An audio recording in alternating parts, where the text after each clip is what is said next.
When the doctor diagnosed that I might never be able to have children again, my husband's first reaction was, how can I face her? She wants a child so much. The she he referred to was the woman he couldn't have, the one he'd longed for. Even my 5-year-old son ran up to me and demanded, Mom, did you do it on purpose? Dad says if Aunt Jessica could have kids, she'd definitely be better than you. It dawned on me with a sickening jolt that in this home, I didn't even have the value of a mere vessel for procreation, not compared to that ephemeral shadow. I was tired. I left behind a divorce agreement and vanished from their world. I held the thin, yet heavy as lead, diagnosis report, likely unable to conceive again, my hands shaking so hard I could barely hold it. The cold white starkness of the hospital hallway seemed to swallow me, the world spun, leaving only those few words, like ice picks stabbing through my heart. Why me? Fighting back the surging tears, I drifted back home like a ghost. Seeing me, Robert casually asked, how was the checkup? What did the doctor say? His tone was light. My movements froze. Taking a deep breath, I walked up to him, my voice trembling uncontrollably. Robert, the doctor said. It might be very difficult to get pregnant again. The smile on his face instantly froze. After a few seconds of shock, his brows furrowed tightly. Then, almost blurting it out, he asked in a bombshell of a question, how could this happen? What about Jessica? She wants a child so much. Jessica. The woman he'd kept on a pedestal for years, the woman he couldn't have. My blood seemed to turn to ice instantly, cold from head to toe, even my fingertips were shaking violently. I stared at the man in front of me, unable to believe what I was hearing. What did you say? My voice was dry, like sandpaper rubbing, every word felt like it cost me all my strength. Robert C. Meant to realize he'd misspoken, but there wasn't a trace of apology on his face. He just turned away irritably, avoiding my questioning gaze. His tone was stiff, trying to backtrack. That's not what I meant, it's just, sigh, this is too sudden. In the very moment I had just been told my hope of having children was slim, my body and soul shattered, when I needed comfort and support the most. His first reaction wasn't concern for my physical condition, wasn't sharing my pain and despair. Instead, it was Jessica, miles away and completely unrelated to our family. She wanted a child. So, my inability to conceive meant I had first and foremost failed as the woman he couldn't have? I opened my mouth, but no sound came out. The man before me, both familiar and strange, made me feel a bone-deep chill and a profound sense of the absurd. These past 5 years felt like a massive, cold joke. I watched him pace the living room irritably, then walk onto the balcony, pull out his phone, and start making a call. His voice was kept low, but I clearly caught a few words. Don't even ask, the one at home isn't cooperating physically. Yeah, that's right. Sigh, what a hassle. Not cooperating physically? The next morning, the atmosphere at home was freezing. His attitude towards me was noticeably colder, his eyes holding an unspeakable distance and an unconcealed disappointment. On the wall hung our family portrait, in which I was smiling radiantly, leaning against Robert, who held a young Ethan. The scene was as warm as a meticulously painted oil canvas. Looking at it now, it felt only like a cruel mockery. I quietly tidied up the toys scattered on the carpet, Ethan's masterpiece from the night before. Just as I bent down to pick up a Transformers figure, the door to Ethan's small room opened. Mom. 5-year-old Ethan ran out. He ran up to me and uttered words that cut like the sharpest knife. Why can't you have a little sister anymore? Dad said if Aunt Jessica could have kids, she'd definitely be better than you. My brain felt like it exploded instantly, my vision swam, my ears rang, and I could barely stand. Aunt Jessica. Not only did he himself sympathize with Jessica, he had even instilled such malicious, twisted thoughts into our 5-year-old son. My face instantly turned pale, my whole body trembling uncontrollably. Ethan. My voice was horribly hoarse, like an old bellows. Who taught you to say that? Tell Mom, who was it? Ethan was startled by my pale face and trembling voice. His small mouth drooped, and tears were already welling up. Ethan. Robert's voice came promptly from the study, carrying clear impatience and a hint of uneasy guilt.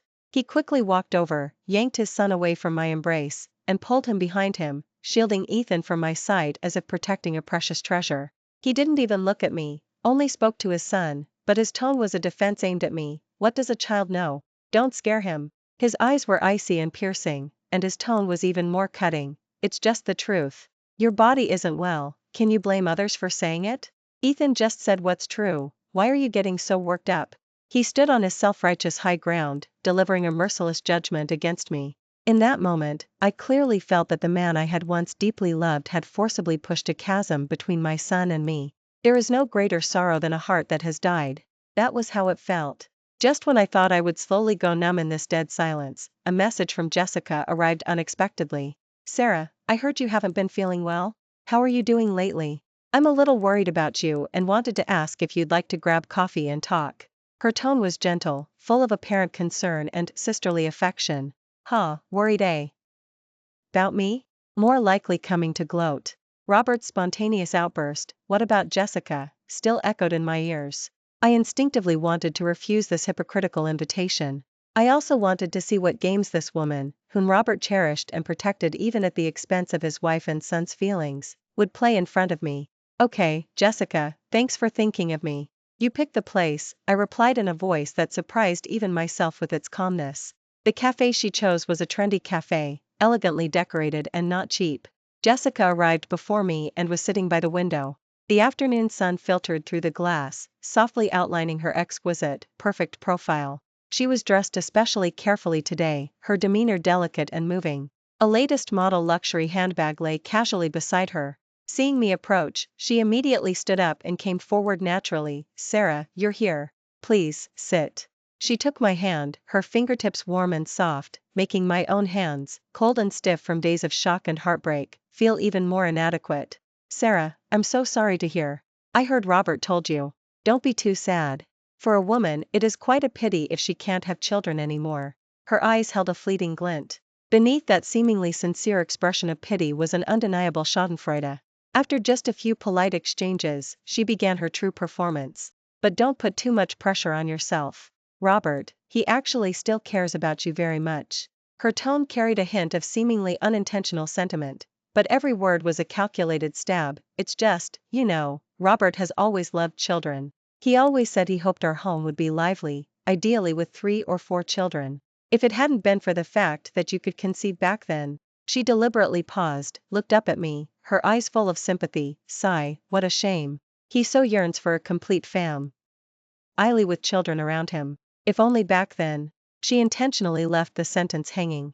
If only what? She was clearly implying that my body's failure was the cause of an irreparable regret in his life. And she, Jessica, was the one who could fulfill his life. My heart was icy, my blood seemed to have stopped flowing. Yet I managed to maintain a semblance of composure and dignity. She elegantly raised her hand and gently stroked the particularly exquisite, diamond-encrusted bracelet on her wrist. The bracelet caught the afternoon sun, reflecting a dazzling, piercing light. She noticed my gaze on the bracelet and explained with a hint of bashfulness, "Oh, this? Robert just gave it to me recently. He said he specifically sought it out from a very famous temple.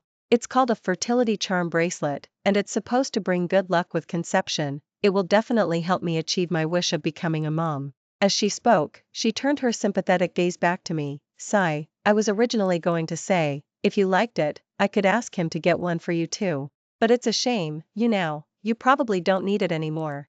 At a time when I had just been diagnosed with a slim chance of having children again, Robert, my husband, gave her a bracelet meant to bring fertility? And said he hoped she would achieve her wish of becoming a mom soon? So, Robert didn't just express his concern for the woman he couldn't have in words. His actions had already been so thoughtful and far-sighted. Enough was enough. The last shred of illusion I held for this marriage was utterly, completely, and cleanly shattered by Jessica's meticulously planned performance. I put down the glass in my hand. The cup hitting the polished table made a clear thud, successfully interrupting whatever more spectacular performance Jessica had planned. I pulled at the corners of my mouth, forcing out a cold, emotion less smile, and looked directly into her eyes, which were full of hypocrisy. Ms. Lynn, you've certainly gone to a lot of trouble. But my affairs are none of your concern. As for your fertility, you can keep it and enjoy it yourself. You can finish this coffee yourself. With that, I picked up my bag, which was sitting beside me, and left the cafe without looking back. Walking out of the cafe, the sunlight outside shone down fiercely, somewhat blinding. Returning to the place called home, which felt more like a cage, the large house was empty. I didn't turn on the lights and walked straight to the sofa in the living room and sat down. The darkness wrapped around me gently, amplifying my inner emptiness and determination. My husband's slip of the tongue, my son's accusations, the woman he couldn't have's gloating. The scenes from the past few days played back in my mind repeatedly and clearly, like a slow-motion movie. Every frame, every word, felt like it was slowly torturing my heart. I sat in the darkness for a long, long time, until the sky outside the window began to show the first hint of dawn. I stood up, still not turning on the lights, and walked directly into the master bedroom. I only took out a few comfortable, casual clothes I had bought in college, which I hadn't worn often but were still comfortable, a few essential pieces of underwear, and the simplest toiletries. My movements were frighteningly calm, as if I were just packing for a short trip. But now, I was saying goodbye to that identity, completely. From the dusty depths of a drawer in the study, I pulled out a document I had long forgotten, a divorce agreement. This agreement was something I had printed out on impulse a long time ago, after a fierce argument with Robert about Jessica. At the time, I just wanted to use it to force Robert to make a choice, or perhaps, just wanted to scare him in a childish way to show him that I had bound Ari. S2. Laughably, when he saw the agreement back then, he just scoffed, dismissively asking, "What are you making a fuss about now?" and then casually tossed it into the bottom of the drawer, never mentioning it again. Looking back now, he probably was certain from the beginning that I couldn't leave him, couldn't leave this privileged home, couldn't leave the glamorous title of Mrs. Shin. I picked up the pen, without the slightest hesitation, and signed my name clearly and firmly, stroke by stroke, on the line for Party B, female, at the end of the agreement, which was already covered in fine dust, Sarah. Beside it, I took off my wedding ring and placed it gently on the agreement. Finally, I looked around the home I had lived in for 5 years. Dragging a simple suitcase, I quietly walked out of this home, out of this suffocating marriage. I blocked and deleted Robert and everyone in his circle. Robert was woken by a combination of a hangover headache and his biological clock. He habitually reached out to embrace the warm, soft body beside him, but found nothing. The space beside him was empty, only a shallow indentation remained on the bed, long since gone cold. He sat up, rubbing his temples, which were throbbing with alcohol. His hangover memory was a bit fuzzy. Where was Sarah? Where did she run off to this early? Was she throwing another tantrum? His gaze, annoyed, swept casually across the room, then instantly fixed on the bedside table. A document, stark in black and white, lay there prominently. The words "divorce agreement" across the top were like needles pricking his eyes. On the document lay a shining diamond ring, and next to it, Sarah's clear signature. Robert's pupils contracted sharply, and a surge of irrational anger flared. "Sarah," he roared, grabbing the agreement. "Furious, what are you making a fuss about now? Is playing these games of push and pull interesting? Do you think this why LL make me back down?"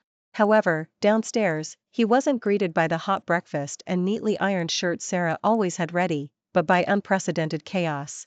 From the kitchen came the sound of Brenda Peterson rushing around, and his son Ethan's shrill, piercing cries, "I want Mom. I don't want Brenda Peterson. I want Mom. Where did Mom go? Sir, you're awake?" Brenda Peterson, holding a crying, inconsolable Ethan, looked at him with a troubled, slightly panicked expression. Madam doesn't seem to be home. I didn't see her when I came this morning." Ethan started looking for his mom as soon as he woke up.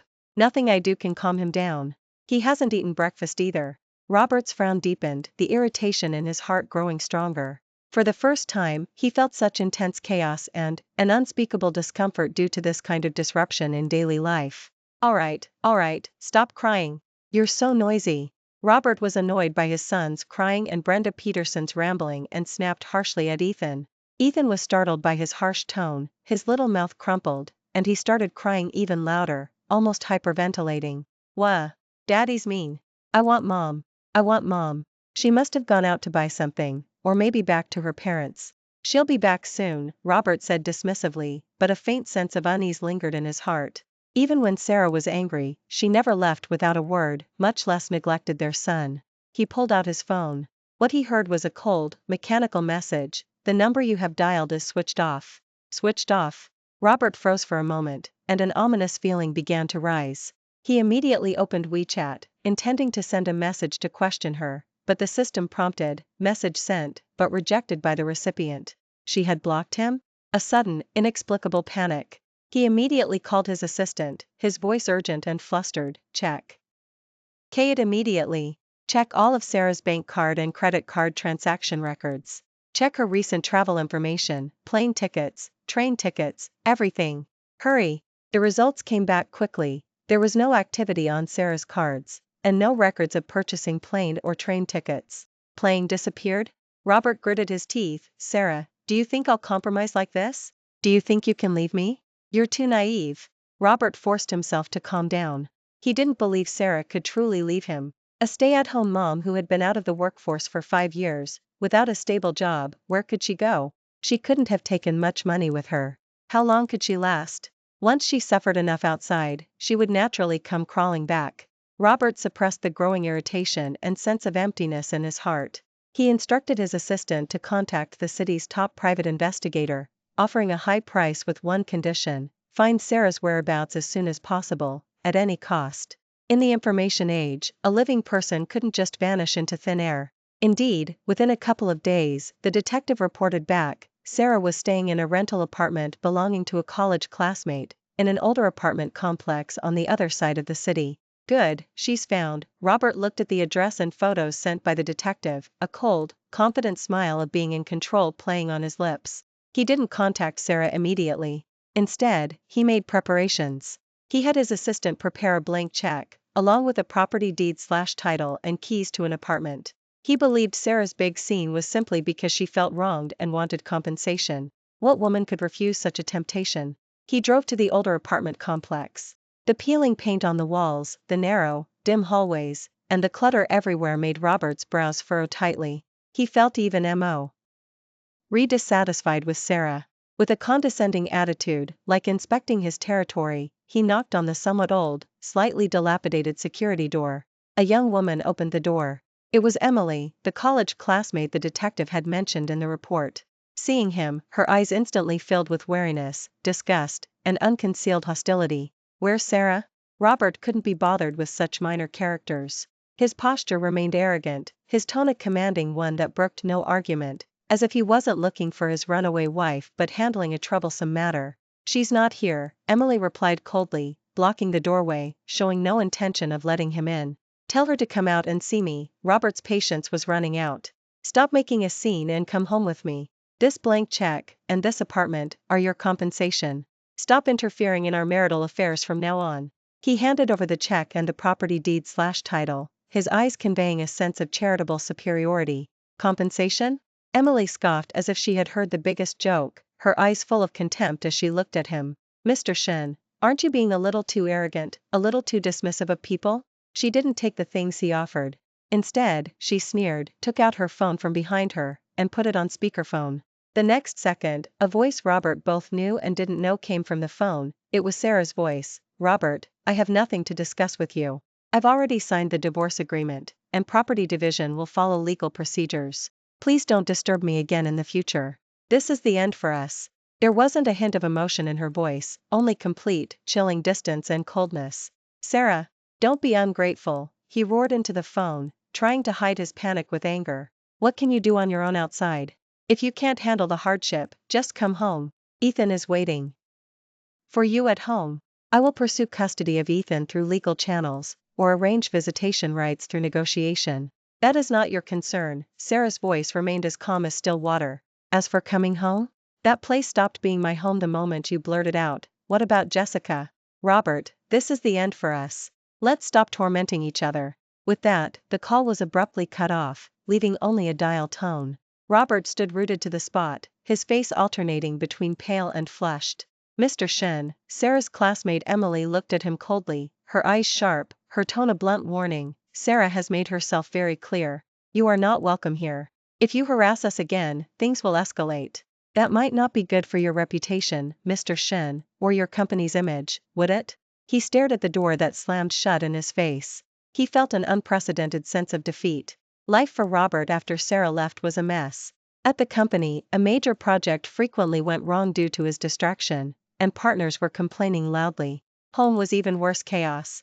Ethan's emotions were also unstable, often crying and asking for his mom, which made Robert more irritable, yet helpless. One chaotic weekend, he was irritably rummaging through some old contracts from years ago in the study, when he accidentally knocked over a somewhat old drawing portfolio and a diary/journal tucked away in the corner of the bookshelf. He frowned and, on a whim, picked them up.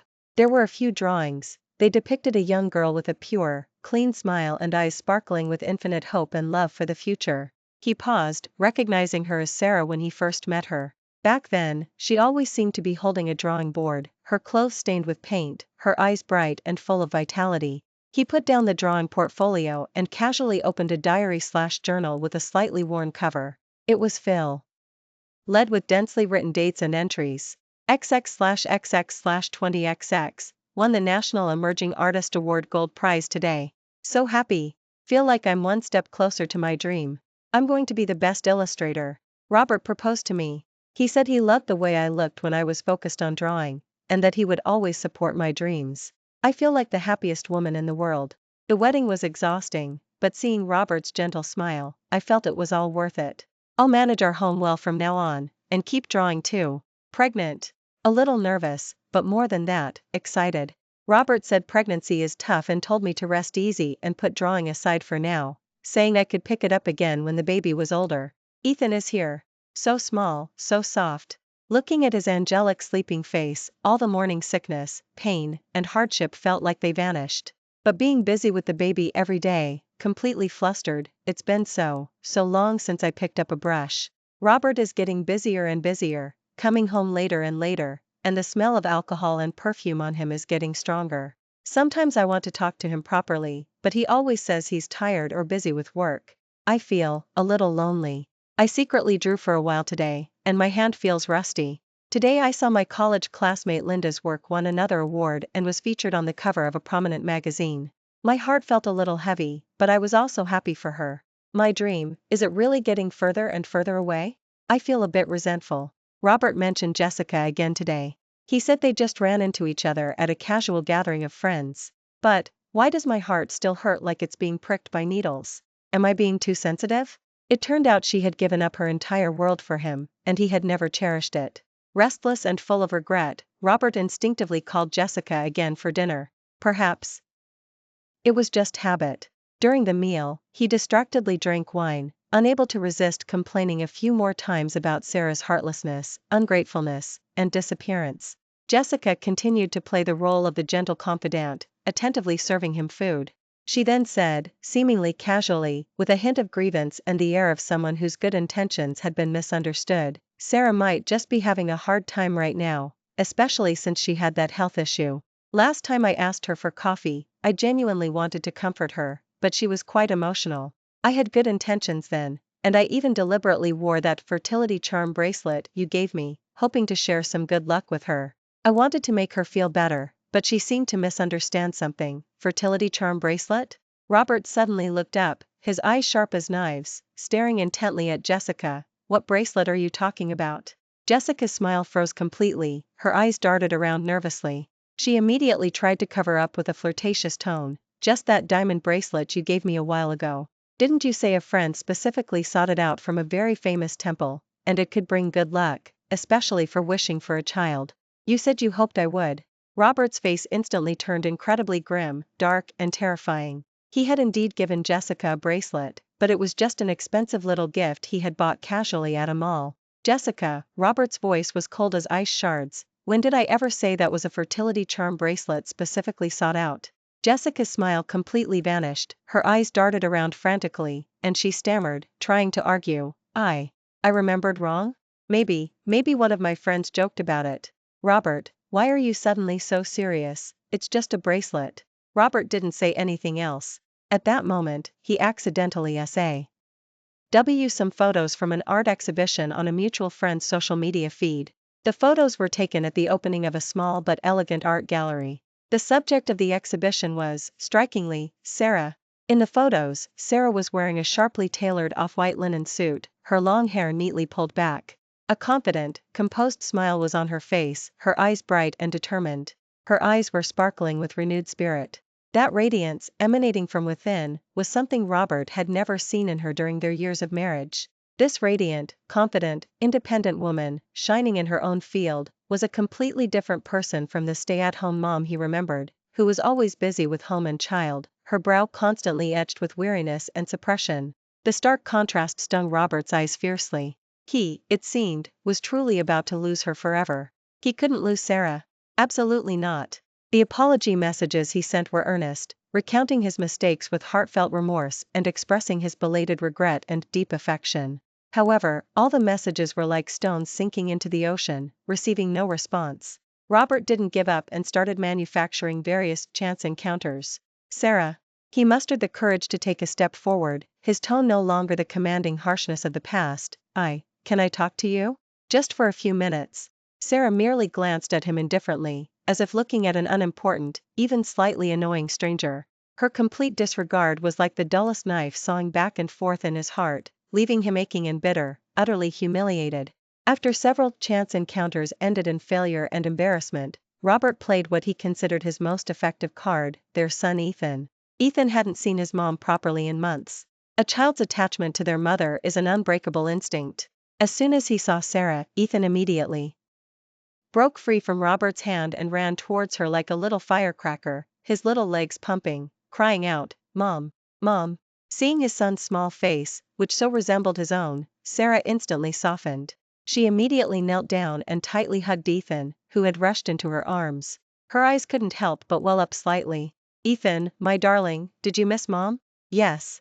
Ethan misses Mom every day." The little guy hugged Sarah's neck tightly, tears streaming down his face. "Mom, why don't you come home?" Dad said you didn't want Ethan anymore." Hearing her son's words, Sarah's heart ached sharply. She looked up at the man not far away, her eyes instantly turning cold again, filled with disgust and contempt. "Ethan, listen to Mom." She gently wiped away the tears from her son's face, her voice however was incredibly firm. "Mom didn't stop wanting you. Mom will always, always love you.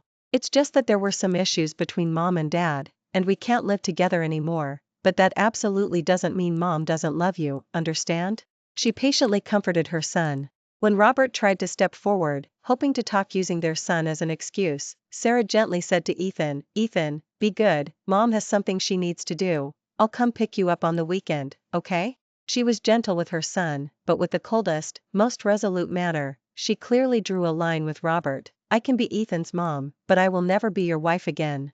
He couldn't lose her. He absolutely wouldn't allow her to completely leave his world, much less allow her to belong to someone else. At the launch and signing event for Sarah's first solo illustration collection, Phoenix, Robert arrived uninvited once again.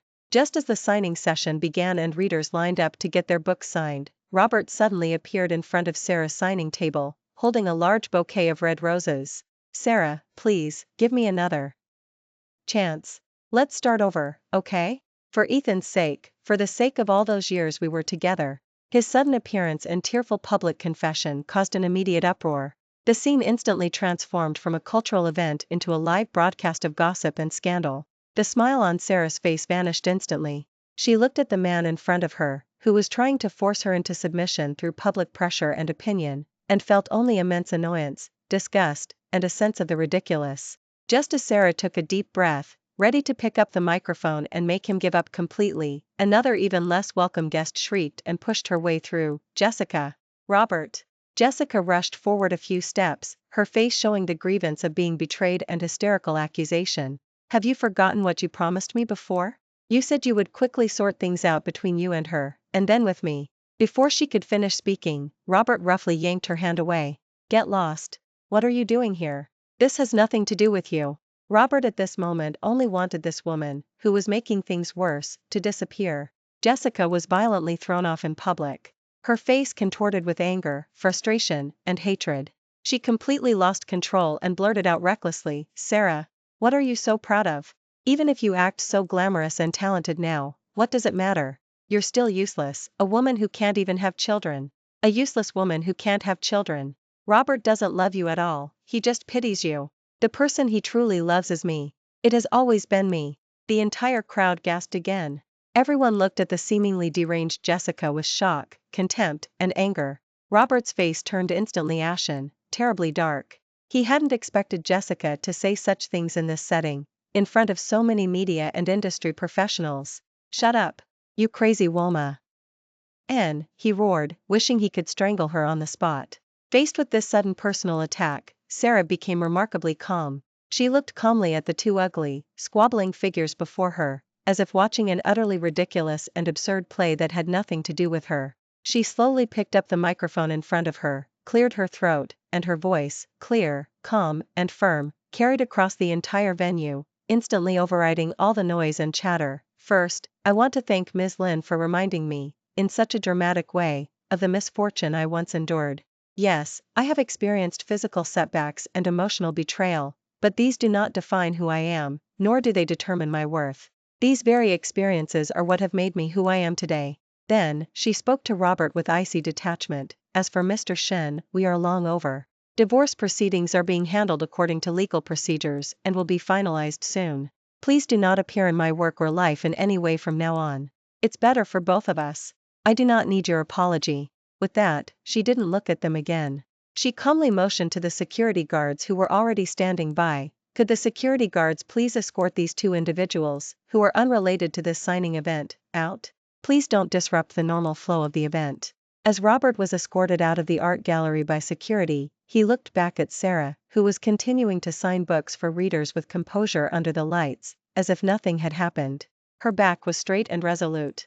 In his heart, there was a chilling, bone-deep despair. The public spectacle at the signing event, like a fire thrown into boiling oil, quickly ignited public opinion. Robert's public plea for reconciliation being rejected. Videos and articles about Jessica's malicious attack on Sarah's inability to conceive and her self-exposure as a mistress flooded major media and platforms.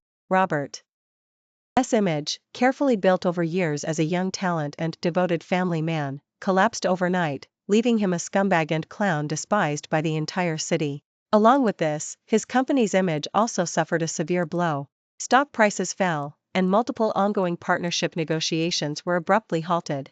Just like the domino effect, one piece falling triggered a chain reaction of collapse. A promising cross-industry investment project was lost to a competitor due to his indecisiveness and absence at a critical moment, causing the company's significant initial investment to go down the drain, resulting in heavy losses. Immediately after, a legal loophole in a contract he had previously overlooked was seized upon by watchful competitors, who joined forces with several partners who were already unhappy with Robert's way of doing business, launching a joint lawsuit demanding massive compensation. When it rains, it pours. The company's cash flow quickly ran into serious problems. Banks began recalling loans and refusing new credit lines, suppliers demanded cash settlements, and partners withdrew investments one after another. The crisis, like a snowball, rolled bigger and bigger, rapidly pushing Robert and his once proud business empire to the brink of collapse. Only then did Robert truly feel the horror of impending doom. He started running around frantically, trying to engage in robbing Peter to pay Paul. He discovered that everything was accelerating out of control. The connections and resources he once possessed, now that his reputation was ruined and his company was on the verge of bankruptcy, were all actively avoiding him. Just as Robert was overwhelmed with anxiety, Jessica also completely revealed her greedy true colors. Seeing Robert's company in jeopardy and his past glory gone, her former gentleness, understanding, and facade of innocence/purity vanished instantly. After extracting the last bit of label cash from Robert's hands and forcing him to sell off a few pieces of jewelry and watches that still had some value, she disappeared one night without any lingering attachment or guilt. Having lost Jessica, this illusory comfort, and facing the imminent collapse of his company, Robert was completely trapped in despair. Finally, under a mandatory court ruling, his company was declared bankrupt and liquidated. Standing in that rental apartment, just over 10 square meters, bare and empty, the air thick with the smell of cheap takeout and damp mold, Robert looked around, feeling only a profound sense of bewilderment, desolation, and bone-deep despair. Ethan, their son, was ultimately granted custody to Sarah after the court considered both parents' financial situations, living environments, and the impact on the child's growth. He was left with only extremely limited visitation rights, which had to take place with Sarah's consent and under her supervision. A year quietly passed. I fully immersed myself in my passion, illustration, which I had once been forced to abandon and now had rediscovered. With my solid foundation, distinctive personal style, and the strong emotional resonance in my work, I quickly gained recognition in the industry. My work began appearing in prominent art magazines. I collaborated with brands whose philosophies aligned with mine and successfully published my first personal illustration collection, Phoenix, and held several well-received solo exhibitions. I made new friends who shared my interests and expanded my social circle. Occasionally, admirable and equally excellent gentlemen appeared, showing interest in me. One sunny weekend afternoon, I had just finished a video conference with an editor from a French children's book publisher, having finalized a collaboration project. Feeling happy, I walked down the street, ready to pick up Ethan from his after-school class. Passing a corner coffee shop, I instinctively glanced inside, thinking of getting an iced Americano. Just then, my gaze paused inadvertently. A man was sitting in the corner of the cafe. It was Robert. A crumpled canvas bag was at his feet. A corner of wrinkled flyers seemed to peek out, vaguely visible words like restaurant urgently hiring waiter/kitchen helper. As if sensing my gaze, Robert turned his head blankly, slowly. The moment his eyes met mine, he froze completely. He opened his mouth, as if to say something. I just looked at him calmly. Then, I calmly turned away, withdrawing my gaze, as if I had seen nothing at all. I continued walking forward, without a trace of lingering. The sun shone warmly on me, outlining a soft, bright halo. Our lives had long since diverged onto completely different paths. As for my son Ethan, with my persistence and guidance, he received professional children's therapy/counseling for a period. He gradually came to understand the fact that his parents had separated. Although he occasionally still asked about his dad, I would honestly tell him that mom and dad couldn't live together for some reasons, but we both still loved him. Robert would occasionally visit him, but Ethan seemed to instinctively keep a distance from the father who had caused him pain and confusion. Under my full love and care, the little guy is growing up healthily and trying hard. Some wounds, once inflicted, can never be fully healed. My new life has just begun.